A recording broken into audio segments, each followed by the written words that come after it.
Maybe you're missing fuses, maybe your fuses are blown.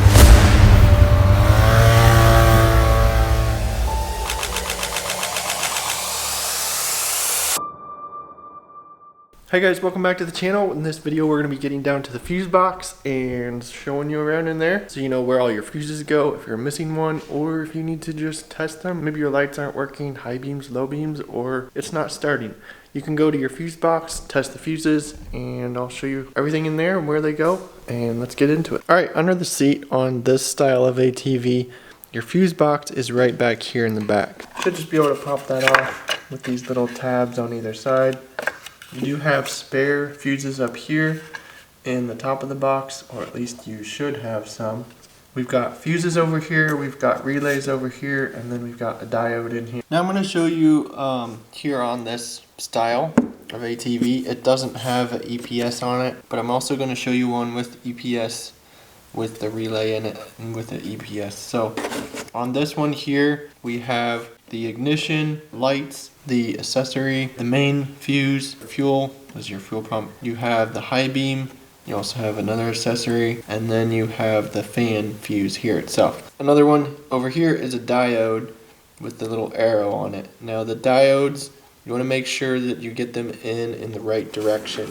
If this arrow is pointing the wrong direction, then you're going to have your ATV is going to be feeling like it's in limp mode.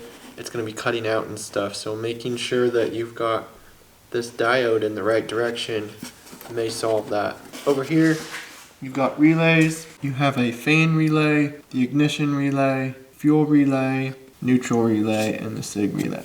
So to get your fuses out, you can get in here with your fingers, or you can use a fuse puller. In a pinch, you can use needle nose pliers, but you need to be real careful you don't break your fuses and pinch them too much. Always be sure to replace the fuse with the recommended fuse in here.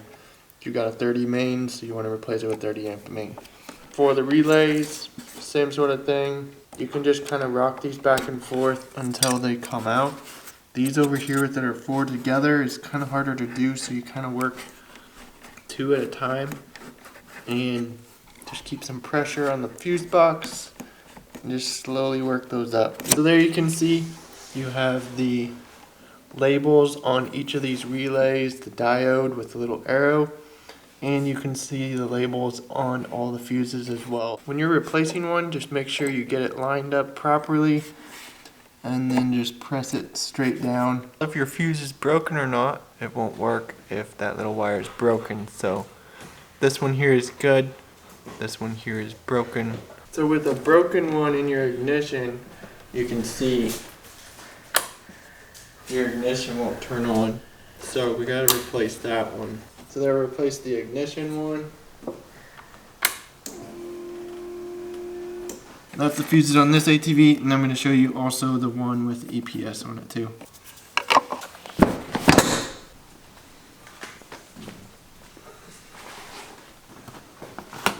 And on the Altera model, we have an updated fuse box.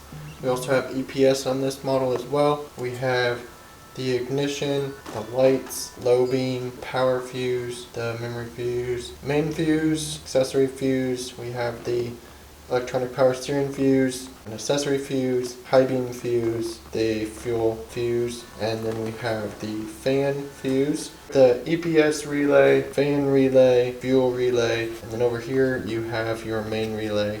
So that is all the fuses on the Altera, and then you have a few spare ones up here in the lid. Alright guys, so that is where the fuses are on the Altera model, as well as the A-body style Arctic Cat ATVs. This is similar also for the Arctic Cat Prowlers, side-by-sides, full-size ATVs, mid-size ATVs. It's all going to be pretty similar. Be sure to get your service manual. It has a diagram in there of the fuse box itself, and you can check out where all the fuses are from that and get the right fuse that you need. I'll have a link in the description of spare fuses you can get. So hopefully this video helped you out in finding out where the fuses are, getting those replaced if you're missing any. Be sure to subscribe down below, comment if you have any other questions on your Arctic Cat ATVs or side-by-sides. I'll try to answer them as best as I can. Follow along and I'll see you guys in the next video.